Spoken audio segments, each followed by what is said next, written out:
Hello lovely folks and welcome back. Today we are talking fabric choices.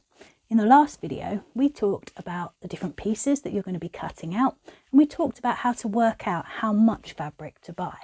But what choices do we have in terms of materials that reflect what was worn in the Viking Age? We're going to look at the different materials that you can use, and we're going to look at how the weave structure and the colour affect the function and the status of the garment.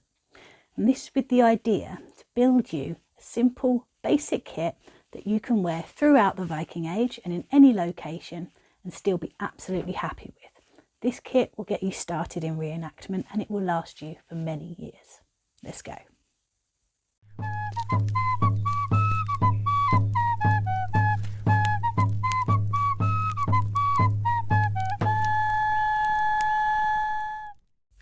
I've split this video into 4 parts.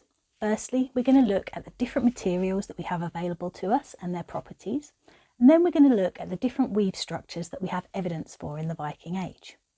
Then we're going to talk best choices for undergarments, that's the things that are going to be closest to our skin, and then at the end we'll talk about overtunics, overdresses, and the options for those. This video isn't a full deep dive, I've got one of those planned, but what it will do is give you the information you need when you're first starting out and looking to buy fabric for your first kit. And also what to look for when you're buying garments from other people to make sure they match the status of the character that you're trying to portray. Let's talk materials.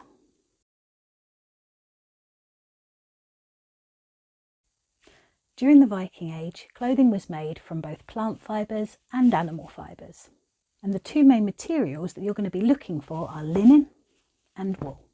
Let's talk linen first. Linen is a plant fibre. It comes from the flax plant, and in Latin its name, linum usitatissimum, yeah, that's hard to say, means very useful. While linen has been found in Europe as far back as Neolithic times, it first appeared in Scandinavia in the late Roman Iron Age and became more common during the Vendel period, that's around 600 to 800 CE. But it's really in the Viking Age that we see a major uptake in the use of linen. Flax fibres are very strong, while also being long and smooth, and this gives a fine thread which is highly absorbent and a good heat conductor, so the fabric will feel both cool and pleasant against the skin. So when you're looking for linen, look for pure linen to get the maximum benefits from the fibre type. Especially important for reenactors in warmer climates. Other plant fibres can be used for cloth making in the Viking Age and were, such as nettle and hemp, but they appear significantly less often in the archaeological record. So for your plant fibre clothing, look for linen. Different qualities of cloth are described in the written records, and although we can't be absolutely certain of the precise meaning of the terms, there were distinct types described, and you may wish to vary the weight and quality of your linen to fit your character. As you can see here, natural linen comes in a wide variety of shades, from cream to beige to browns and even greys.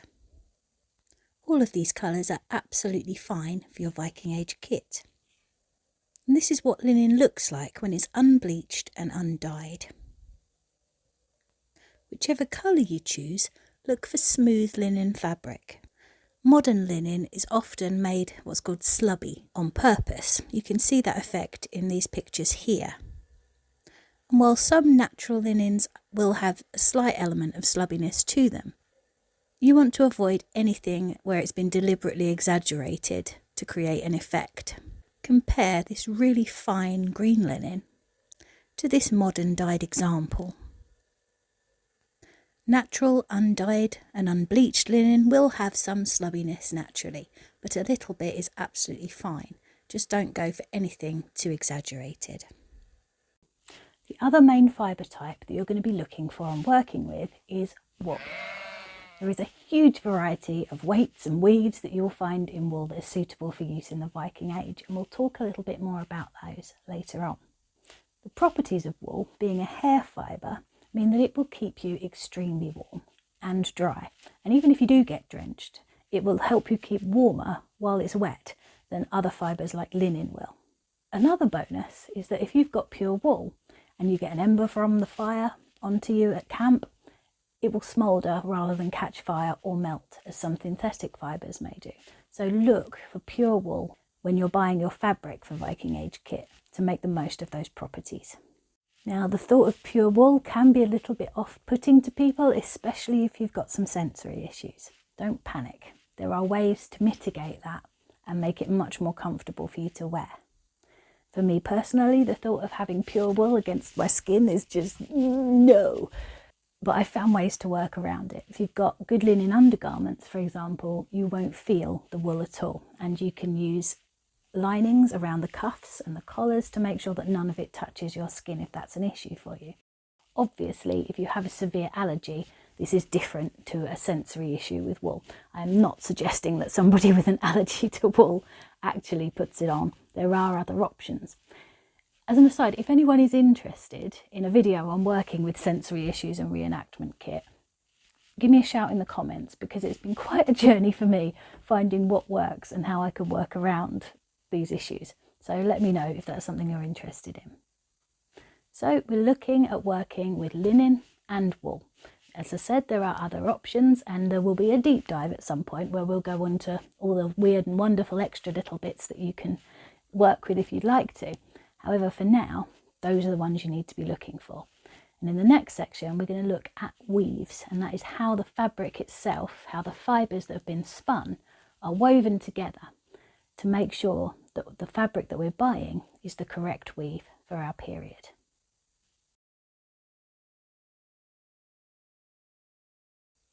Okay, so we know that we're looking for wool or linen cloth, but the next important factor is the weave type, and there are three main weave types that you're going to need to know.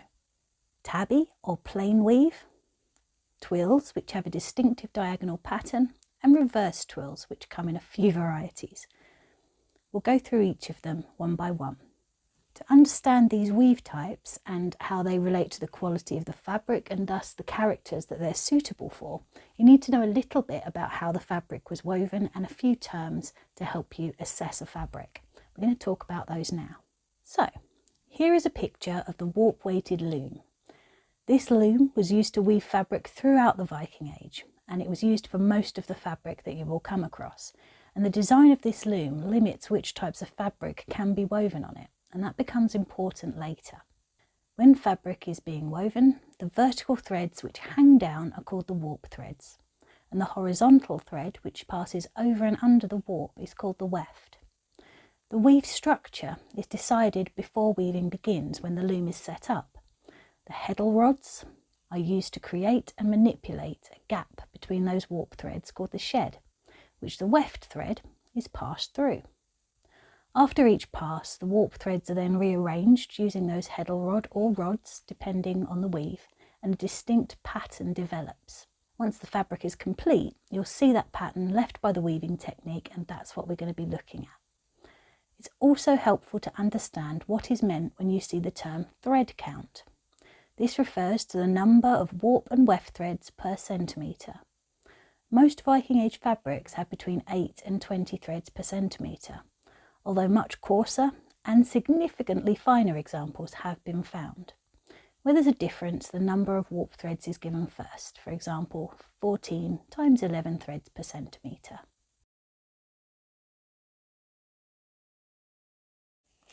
Let's start with tabby weave. Tabby weave is the simplest way that you can weave a piece of cloth. All of the pieces of linen and wool of various qualities that you can see around me here are woven using this method, and you will find it absolutely everywhere.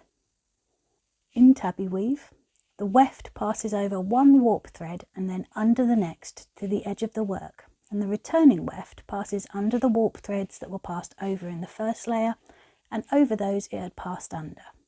This pattern is repeated throughout the entire work, and it makes this pattern that you can see here. In the Viking Age, tabby weave was the weave used for almost all linen fabric. It's found all over Viking Age Scandinavia. Now, unless you're weaving your own fabric, you're going to be limited somewhat in what you can find commercially. But look for a lightweight linen for your undergarments, something like this. This is a natural linen. As it comes off the flax plant, nothing been done to it. Fine weight linen like this is an excellent choice for your undergarments. It's really soft and really comfortable. Look for something like this, a little bit more heavier weight. If you're using it for an over tunic, we'll talk a little bit more about that in the section at the end when we're looking at our overgarments. If you're going to be making an overgarment for somebody who's going to be a warrior, particularly someone wearing mail, a nice medium to heavy weight linen is going to be your friend, and tabby linen is a fantastic choice for that. And of course, you'll find woolen tabbies as well as linen ones. These can range from fairly rough cloth, similar to this sort of thing for a low status tunic, all the way up to exceedingly fine work. Woolen tabbies range from 2 to 20 threads per centimetre. The roughest tabbies, often made with plied yarns, are unlikely to have been used for clothing. Very few have been excavated from graves. However, some examples are found at settlement sites where they may have been used for a rough cloth for wrapping or covering objects. So the tabby weave goes from absolutely utilitarian all the way up to really, really fine work that has 18 to 20 warp threads to 12 to 14 weft. The weave was everywhere and you cannot go wrong with a tabby weave. Exactly what you look for is going to depend on your personal preference and the character that you're portraying. But a fine or medium weight tabby wool is an absolutely excellent choice for a first kirtle or dress. Twilly weaves, twilly weaves, twilly weaves. Oh, the twilly twilly weaves. The next type of weave that you're going to need to know is the twill weave. Twill weaves have a distinctive diagonal pattern, created by passing over or under 2 or more warp threads instead of just 1 each time. You can see here that distinctive diagonal. A 2-2 twill has a weft that goes over 2 threads and then under the next 2, with each row offset by 1. This is the most common type of twill. 2-2 twills are found all over Viking Scandinavia and are a great choice for your outer kirtle or dress. A 2-1 twill is a variation that has a weft that goes over 2 warps and then under just 1. This variation is uncommon in the earlier parts of the Viking Age, emerging in the 10th century, and remained relatively uncommon.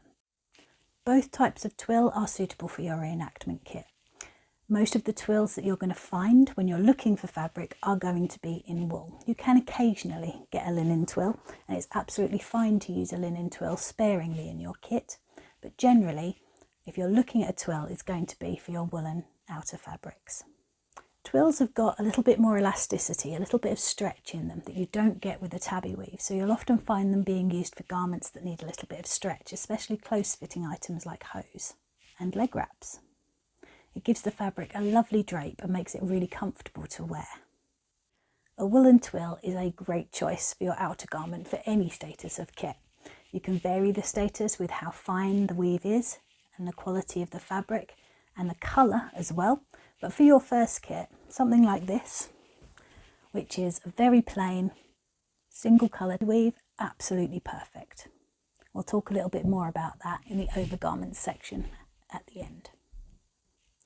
It's unlikely if you're buying online that you'll see the exact type of twill listed, as in 2-2 or 2-1. Generally, it's not going to matter. If you can see that gentle diagonal, it's probably going to be okay. If you're buying in person, you can have a look at the cut edge of the fabric and quite quickly tell what that weave is going to be. It's absolutely up to you and your own level of textile nerdiness if you want to stick to the more common 2-2 twills, or if you're going to recreate a project that has a 2-1, if you want to seek that out. Ideally, look for single colour twills. What you'll more often find is something like this. And this is a 2-colour twill. It's been woven in such a way that it emphasises that diagonal pattern. Most of the examples from the Viking Age were not made like this. If you find a really good single colour twill, oh, lovely. But you are absolutely able to use the 2-colour versions if that's what you can find, as long as the colours are period appropriate, obviously.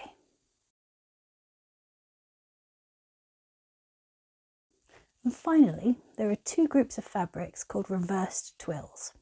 These are based on the simple twill that we've just looked at, but with distinct variations.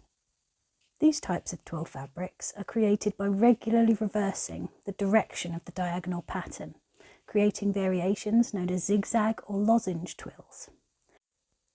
Zigzag twills include chevron, which you can see on the left here, and chevron twill has a distinctive point at the tips of the zigzags. On the right you can see herringbone twill. This is also called broken chevron, and you can see there that the tips of each zigzag don't meet perfectly, thus the name broken chevron. In chevron and herringbone weave, these changes are in a single direction only, usually vertical. They can be horizontal as well, but they will be in only one direction and produce a distinctive linear pattern. Diamond twills, also called lozenge twills, change direction both horizontally and vertically in regular intervals, giving them their distinctive diamond pattern. And again, you can see there's a clear difference between true diamonds or lozenges and the broken form of the diamond pattern. Again, while modern examples are often two colour, in the Viking Age we mainly see these as single colour weaves, so if you find them, grab them.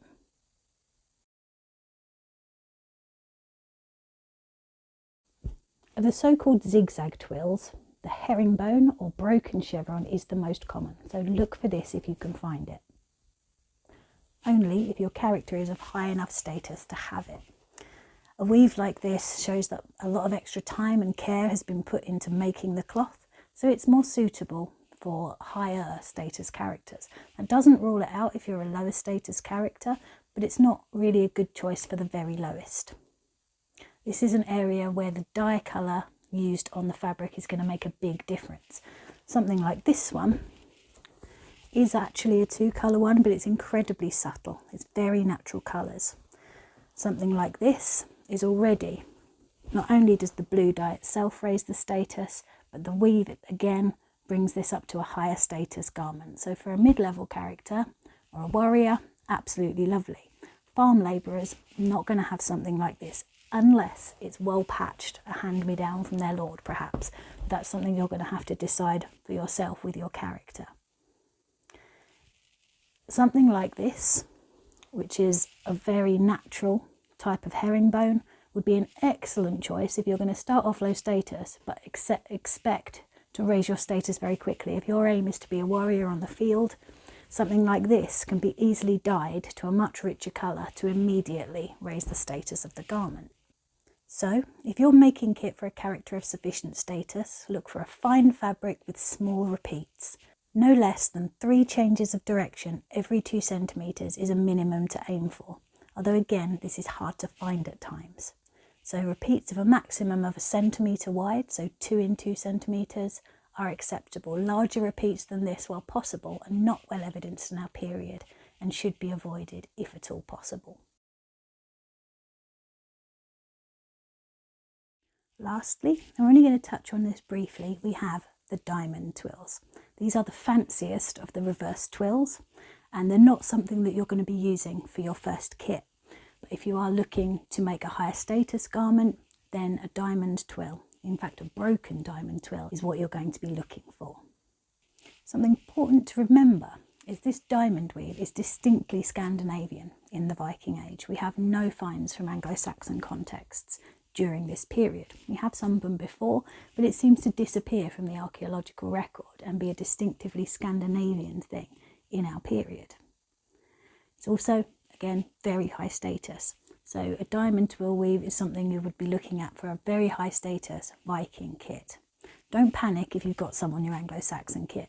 In our society it isn't banned, it's just something to keep in mind when you're planning your kit, especially as you get to the higher status kit where cultural distinctiveness matters a lot more. That is why all of the fabrics that I'm going to suggest to you when we get to the outer garments section as suitable for a basic kit can be worn anywhere. This diamond weave would not come under that banner. We're going to talk about it very briefly here as it's interesting and something that you should look out for as you progress in your kit making. The diamond variety most often found in the Viking Age is broken diamond. The mechanics of the warp-weighted loom that we looked at earlier make true diamonds impossible to achieve, as with the string heddles tied as they are onto the hanging warp threads, it's not possible to have a weft thread that goes over more than 2 warp threads. As the warp-weighted loom was the primary equipment used to weave cloth Scandinavia during our period, the majority of diamond twill was the broken form. True diamond or lozenge twills were found occasionally, which may be imports. True diamond twills did appear in Burka late in the 10th century, however, so if you're making a later period Swedish kit, those could be the diamonds for you. And we do have a few examples in England from late in the period. Again, that's another reason why we do allow the use of true diamonds in our society, but they are a specialist item only for high status kit, so talk to your authenticity officers. So in terms of these fancier reverse twill weaves, what should you be looking for?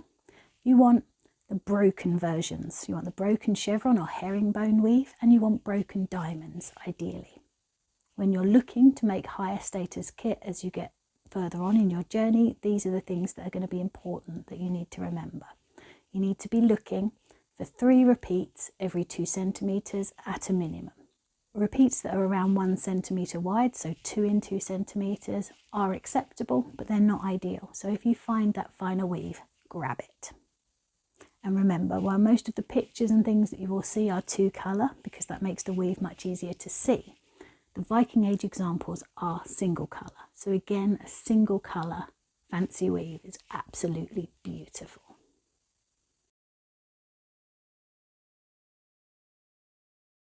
Now the last factor that I want to talk about with weave structure is how fulled the cloth is. When you look at wool for your kit, you'll notice that some cloth is just plainly woven with the weave structure clear, no major fluffiness at all. It's very smooth, you can really clearly see the weave structure. Whilst other cloth, like this one, has a much more felted appearance. It's much harder to see. I mean, obviously it's difficult to see with a camera anyway, but it's much harder to see the weave structure, and it appears slightly fuzzy as well. See, on this one, there is a weave structure visible, but there's also an awful lot of matting of the fibres. Now this denser cloth, which is on a spectrum between slightly fuzzy and almost completely felted, or what we might call boiled wool today, has been fulled. Now, in the Viking Age, this process would have involved taking the finished cloth and then stamping on it, basically, in a vat of warm water or urine, lant, gross, which is a process which mats the fibres together. It shrinks up the fabric and it binds everything really closely together. And this happens because of the structure of the hair of the wool fibre. This creates a sort of mat which is really good protection from the weather. And depending on how thoroughly this process has been done, it will make anything from this lamb's wool here, which as you can see is very, very fine, to something much more stiff like this fabric here. So it's got a lot less drape and it can make it a little bit less comfortable to wear, but it is incredibly warm and windproof. So it's most likely used for outerwear, for hoods, cloaks, things like that. You can make your tunics from it, but it is a little bit less comfortable to wear as it doesn't move as well with the body. The upside to that is that it's extremely warm, incredibly toasty in fact, and will protect you very well from the rain. Now how you want to go about doing that is up to you. Personally, I'd make hats and cloaks out of it and be less inclined to do it for tunics, purely because it just doesn't feel as nice to wear. So to show you some examples of this as best I can with the limitations of the camera, let's start with this one here. This dress is made of a very, very fine wool. It's been lightly fulled, so there are some matting and fluffiness, but because it's such a fine weight fabric, it's really soft and really flexible. It will be incredibly warm to wear. Another example of a very fine weight, lightly fulled fabric is this lamb's wool. Again, this one's a twill and it's an incredibly fine weave, but it has been lightly fulled, so it's even warmer for that reason. It still retains a little bit of its stretch because it's such a fine weave and because the fulling isn't too heavy. Something like this would be perfect for a set of hosen. This one here, which hopefully you're vaguely familiar with by now, is made of a heavier fulled wool.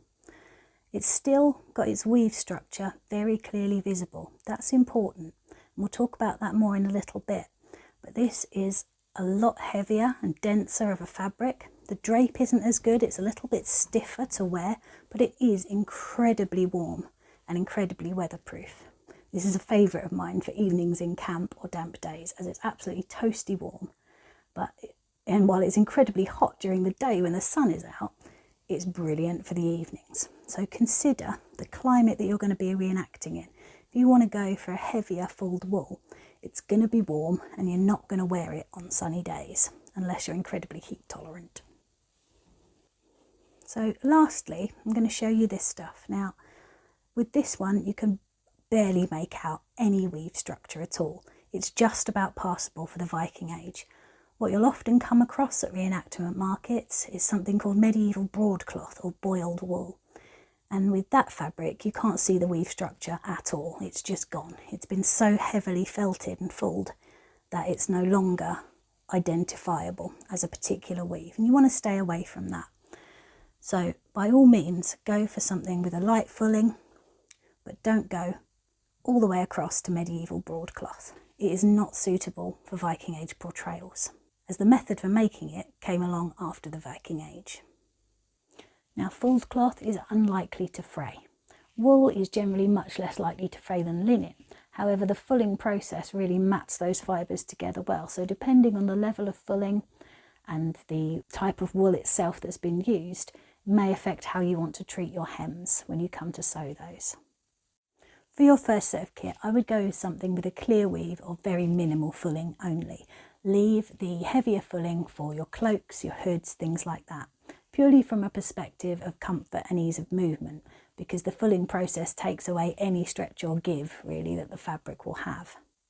As you progress with your kit making, you may well want to experiment with more fulled cloth. But as you do that, always remember that it is quite distinct from the medieval broadcloth.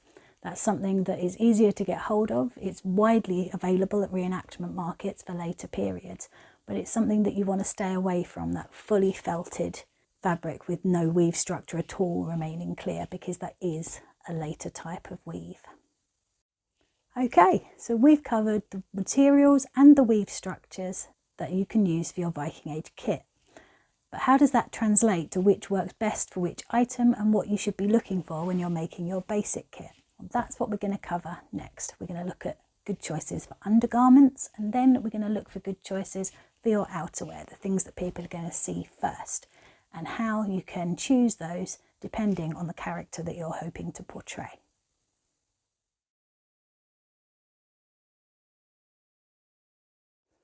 Okay folks, let's talk underwear. Base layers, the things that are going to be laid against your skin.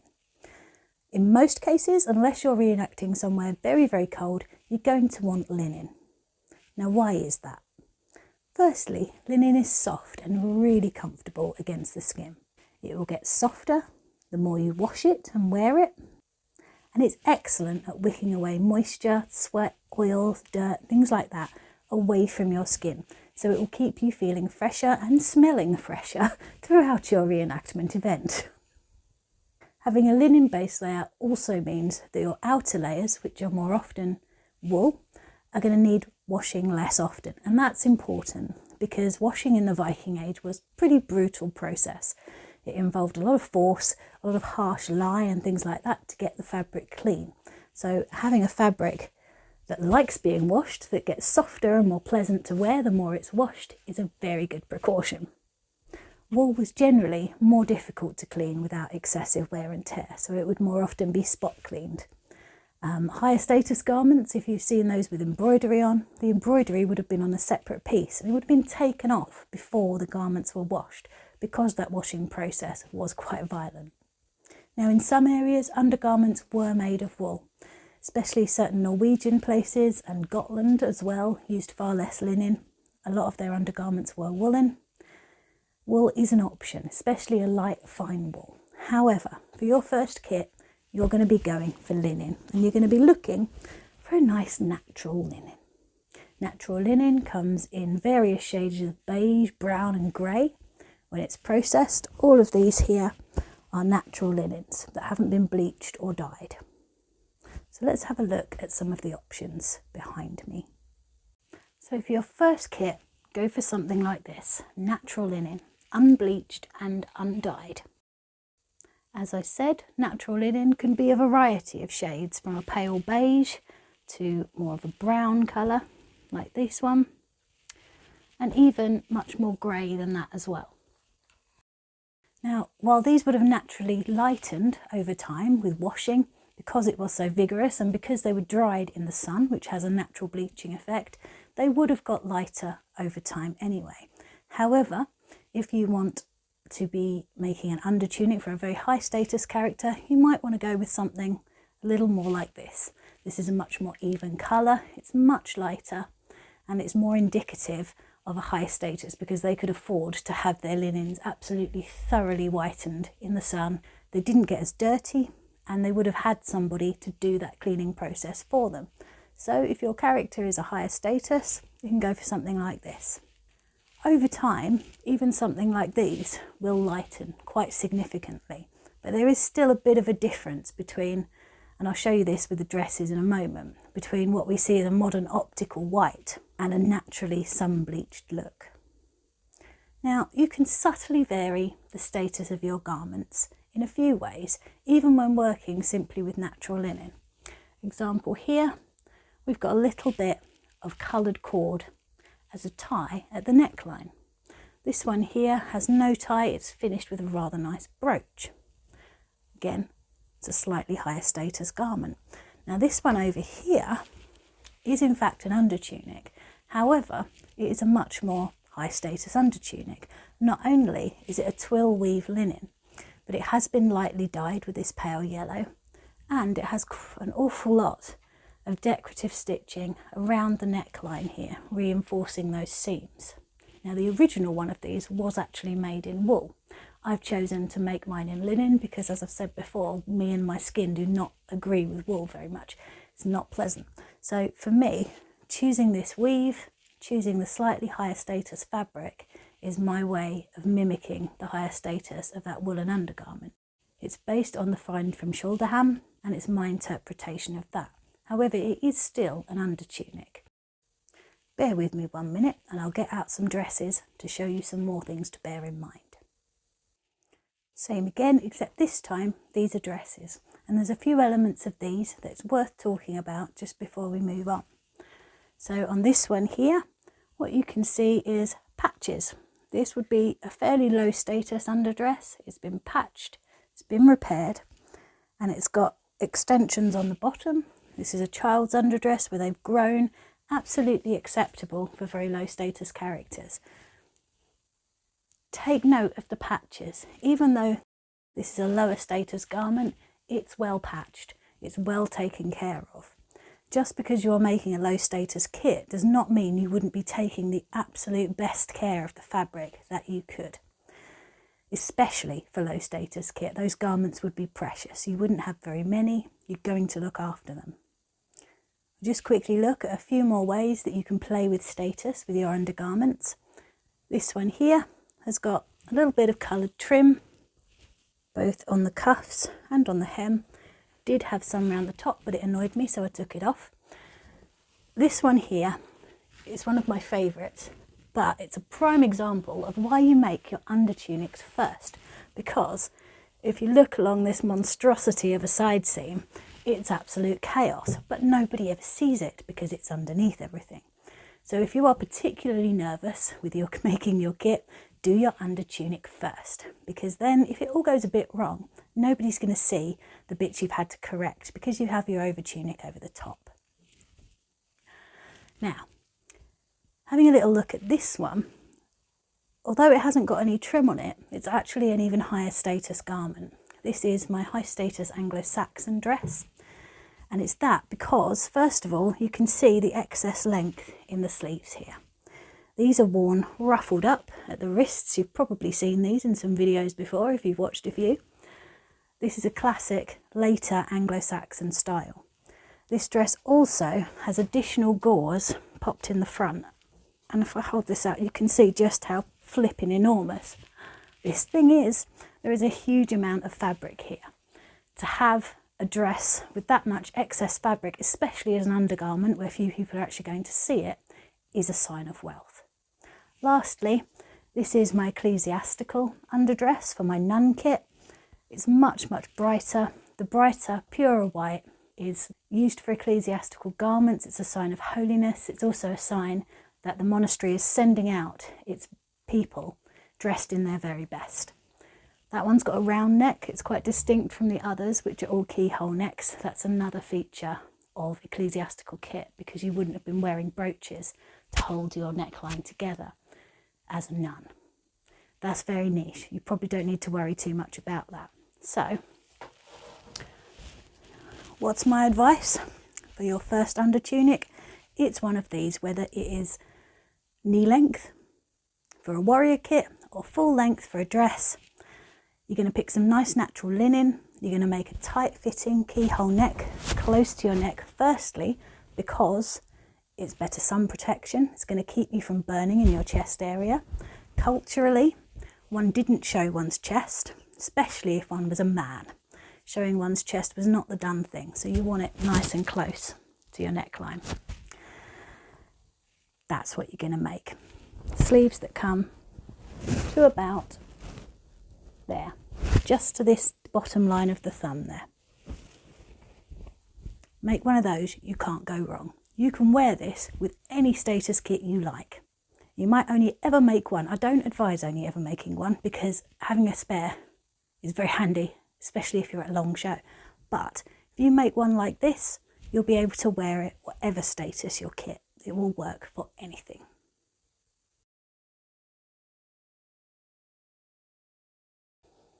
Okay, so we know what we're looking for our underlayers, our base layers next to our skin. What are we going to choose for over the top? These are the things that people are going to see first when they see us as reenactors. Ideally, what you want in a top layer is wool. You can have linen. If you absolutely can't handle wool, linen is an option. And in our society, we allow any colour in linen that can be achieved on wool. Linen is a lot harder to dye, so it doesn't take dye stuffs as strongly. However, that is an allowance that we make to make sure that we're showing just how colourful the Viking Age could be. And we'll talk about some of the different aspects of that as we go along. However, what are we looking for our first set of kit? This is a set of kit that you're going to be wearing before you can afford the bling, the brooches, the weapons, the belt fittings and everything else that comes with being a higher status person. Before you've got all those, what are you looking for? What is your base kit going to look like? This is an example here. It does have some colour on it. Bear with me on that one. I haven't got examples of absolutely everything I'd like to show you here with me today. But this one here is very pale. It's the end of a dye bath. It's a Tabby Weave. It's fairly coarse fabric, but it's well maintained. It has a little bit of decorative braid on it, but in very pale colours. That is absolutely fine for a piece of kit that can be used all over the place. It has got a slightly unusual neckline. We will have a video all about different types of necklines and what they're suitable for. For today, just ignore that bit and look at the colour and everything else. Here is a selection of fabrics, all excellent choices for a simple first kit. These are Tabby Weaves or basic plain Twill Weaves. None of the fancy reversed stuff here. You can see you've got a 2-colour one there, a single colour one here. I absolutely love this one. Really, really good choice for a first kit. You can go darker. You can have a nice walnutty taupe of brown, a grey, any colour that a sheep can come in on variations of. Absolutely brilliant choice for your first kit. If you do want some colour, go for cheap dyes, easy to access natural materials. Oak leaf is a cheap green, things like nettle, onion skin, that sort of thing, pale colours, just a hint, absolutely perfect. Now, as you want to up your status, obviously your colour choices will change. And also, the weaves that you go for will change. We talked a little bit earlier about this reverse twill. This is a herringbone twill. And these ones are absolutely lovely because you could make your very first kit. If you're somebody who thinks, I'm actually not going to be making very much kit, but I can't really walk around in my beautifully brightly dyed warrior kit when I'm just starting out, Something like this is absolutely perfect because it will over dye really easily to rapidly raise the status of the garment later on when you've got all your bits of bling to go with it. So that's a good option. If we have a look at these, this one here, it's a Tabby Weave, but it is very richly dyed. It has brightly coloured trim there, all of which rapidly raise the status of the garment.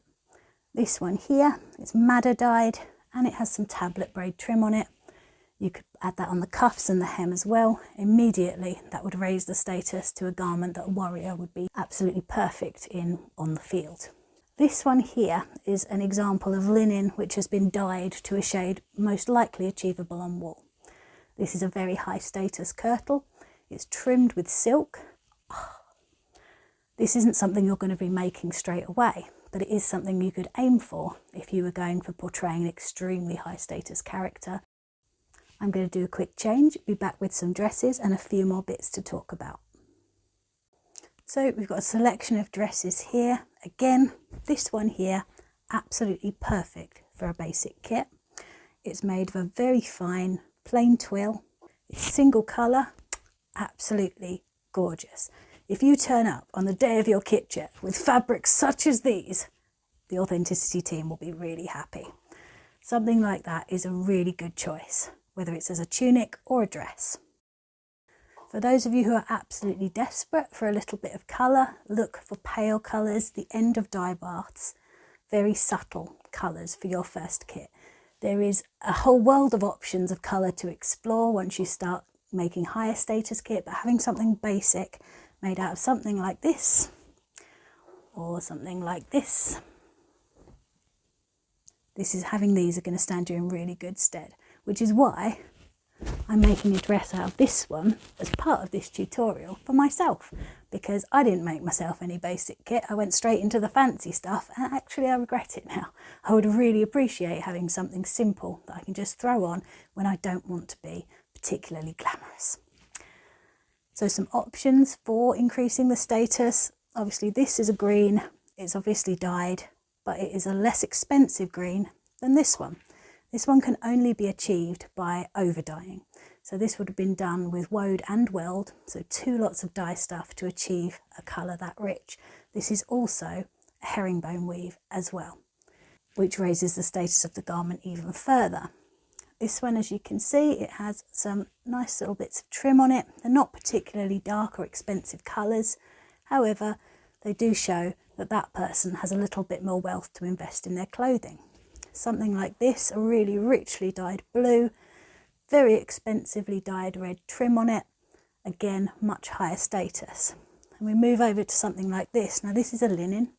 As we've talked about before, we can dye linen to shades achievable on wool.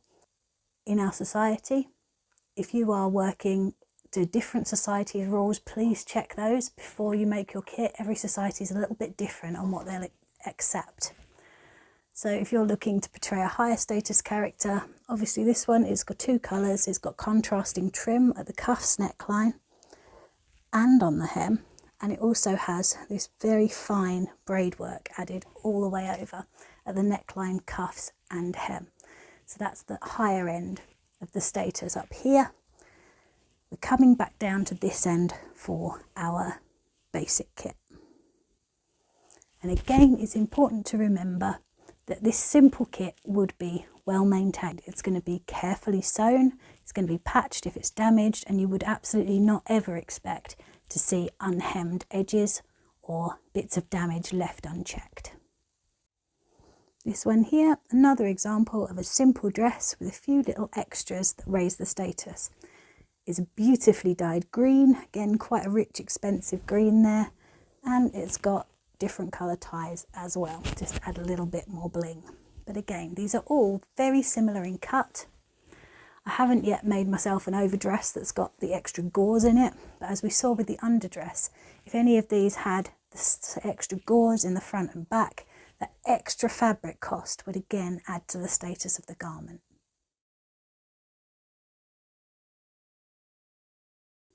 For those of you that have happened across this and you're not actually following the How to Make a Basic Tunic or Dress series, you may be wondering about fabric choices for trousers. Now, Some of you may be going for brays and hose, which is a whole different kettle of fish. Brays, absolutely, can be made very similarly to this. Natural linen, nobody's really going to see them, absolutely perfect choice. If you're having trousers with your kit because you're not at a stage where you can make a set of hose, not a problem at all. Look for these natural colours, very light dyes. As you go up in status, you'll be coming to the more dramatic colours, and then maybe you're even going to want to invest in a pair of wool trousers. These are a lovely plain twill, just added a little bit of tablet braid at the bottom to raise the status of those. Obviously, I don't have an entire catalogue of things to show you. These are just the things that I've got at home with me at the moment that I can talk about. But you should have a good idea of how weave, colour and material affect the status of your kit going forward.